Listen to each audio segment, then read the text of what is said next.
एक बार की बात है, भगवान शिव और माता पार्वती कैलाश पर्वत पर विराजमान थे। शिव जी गहरे ध्यान में लीन थे और माता पार्वती उनके समीप बैठी हुई थीं। तभी माता पार्वती के मन में एक विचार आया। वे बोलीं, हे प्रभु, मैं आपकी माया की शक्ति को समझना चाहती हूँ। क्या आप मुझे एक छोटी सी लीला दिखा सकते हैं? शिव जी ने मुस्कुराते हुए कहा, ठीक है पार्वती, मैं तुम्हें एक लीला दिखाता हूँ। इतना कहकर शिवजी ने अपनी माया से एक विशाल सरोवर, तालाब का निर्माण किया।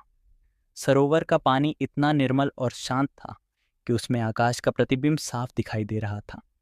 माता पार्वती ने पूछा, हे प्रभु, यह सरोवर तो अद्भुत है, लेकिन इसमें हुक का क्या संबंध है? शिवजी ने कहा, पार्वती, यह सरोवर मेरी माया का प्रतीक है और इस सरोवर में एक रहस्यमयी मछली है जो माया का प्रतिनिधित्व करती है।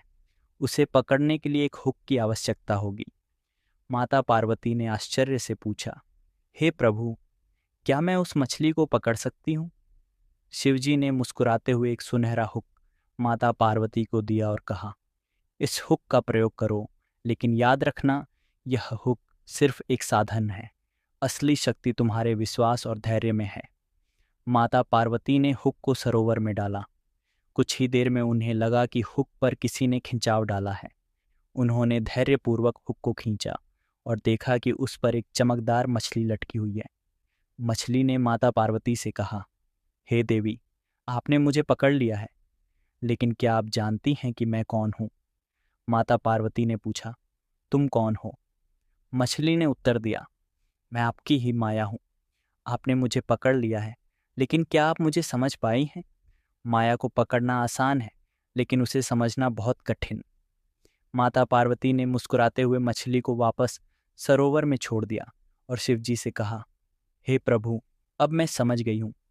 माया को पकड़ना आसान है, लेकिन उससे मुक्त होने के लिए आपकी कृपा और ज्ञान की आवश्यकता होती है। शिवजी ने प्रसन्न होकर कहा, पार्वती, तुमने सही समझा। माया एक हुक की तरह है जो जीवों को बांधे रखती है, लेकिन जो मेरी शरण में आता है वह इस हुक से मुक्त हो जाता है। कथा की शिक्षा। इस कथा से हमें यह शिक्षा मिलती है कि संसार की माया एक हुक की तरह है जो हमें अपने बंधन में जकड़े रखती है, लेकिन भगवान शिव की कृपा और ज्ञान से हम इस माया के बंधन से मुक्त हो सकते हैं। हुक यहाँ प्रतीक है जो हमें यह याद दिलाता है कि माया के चक्र से बाहर निकलने के लिए हमें भगवान की शरण लेनी चाहिए।